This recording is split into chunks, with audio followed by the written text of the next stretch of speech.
pleased to have with us in this final segment Lorie Martiska, who's the Executive Vice President and Chief Advancement Officer, and Lisa Jeronymo, the Vice President of Human Resources for Open Sky. Correct. So, Lorie, I'll let you start. If someone is not familiar with Open Sky, who is Open Sky and what do they do? Sure. Open Sky actually was born from an affiliation of two organizations, two human service agencies, the Bridge of Central Mass and Alternatives Unlimited. The two Alternatives in Southwester County, North. Correct. Right, it was in the Whitensville area, and the bridge was centered in Worcester. The two agencies came together in 2018, and since that time, we have grown. Today, Open Sky has 1,300 employees. We have 140 programs spread throughout, mostly Central Mass, a little bit into Eastern Mass as well. We provide services for people with mental health challenges, developmental disabilities, autism, brain injury, people experiencing homelessness. We have a specialized program for LGBTQ youth called Safe Homes. We also do a lot of training. We train police officers and police departments on crisis intervention. We also train school counselors and others on evidence-based practices. And that crisis intervention would be, in situations that come up to recognize how they might handle certain situations with individuals with some of the various challenges that you just talked about. Exactly. And how you may want to act differently and de-escalate and things like that, right? Exactly. The goal is to avoid having people go to jail when what they really need is treatment, and also to de-escalate the situation in the moment. Right, right. And so with, did you say 1,400 or 1,100 employees? I said 1,300. 1,300, right. Well, neither one. I was 13, right in the middle. That's Lisa, a lot of work for you as VP of HR, and the single biggest issue that we hear from our chamber member businesses and organizations on a day-to-day basis. Yes, they're worried about taxes and the electric bills and utility bills, et cetera, and a whole bunch of other things. But the number one issue every time is talent, access to talent, and HR, and that's got to be a challenge every day, right? Absolutely. It's a good challenge, though. Yes. We're really about bringing people in to our organization and helping them figure out how they can stay. And everyone takes their own pathway. One of the things we're particularly proud of is we were voted one of the top workplaces in the Boston Globe's 2025 Workplace Survey. And I really think that demonstrates all of the work that we do to support our employees and create the opportunities for them to come work with us and thrive with us. And one of the things,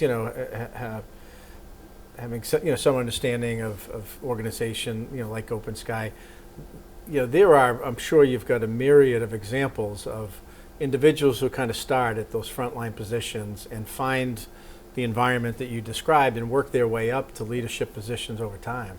Absolutely. I'm an example of that.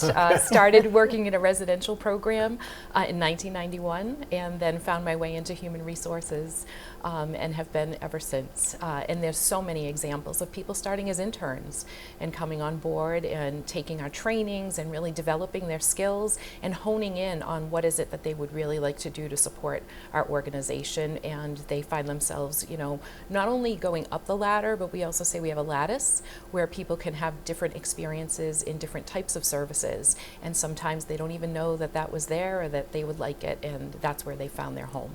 Yeah, and then also, given the variety of programs, many of them are 24/7 that you run and operate, depending on people, where they are with their families and life situations, perhaps some flexibility that they might not have in other careers. Exactly.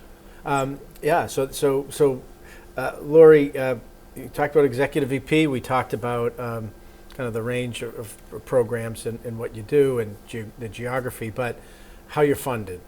There is state, federal programs that help contracts and things they put up, but that doesn't pay all the bills. And so advancement and raising money and philanthropy and kind of engagement as a part of your role as well.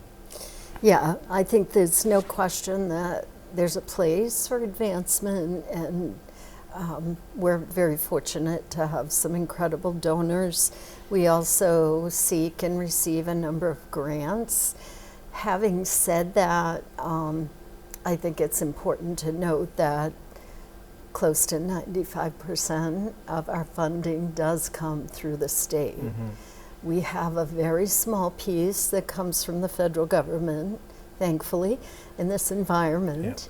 But we are incredibly dependent on what's happening with state finances. So we're paying a lot of attention to that. Yeah. Right now. And so when people, have the public conversation about resources, clearly, people talk about the safety net, and it can be a debate about how big or small that should be. But I think most people, if they were to dig in and learn more about the programs that you all run, would recognize that you are a true safety net organization, and those contracts that different state agencies put out is so that organizations can make sure that the people with the various challenges that you talked about don't fall through the cracks, that they can lead productive lives, find ways to give back, and not be a burden. Tim, you really made a terrific point there, because one of the things that we know is what happens if we weren't here, right? And other organizations like Open Sky. And you can imagine that the homeless situation would be worse. A number of people would be in jails or in the hospital. Right. And the hospital system would be overwhelmed. And that impacts on everyone. Right. So not to mention, I think, our mission really is about helping people live fulfilling lives, however they define that. And so many people would not have that opportunity if agencies like ours were not there. Right.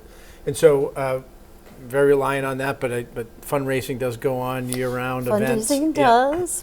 We just had our Safe Homes Gala, which was very successful. Very happy to say. Yeah.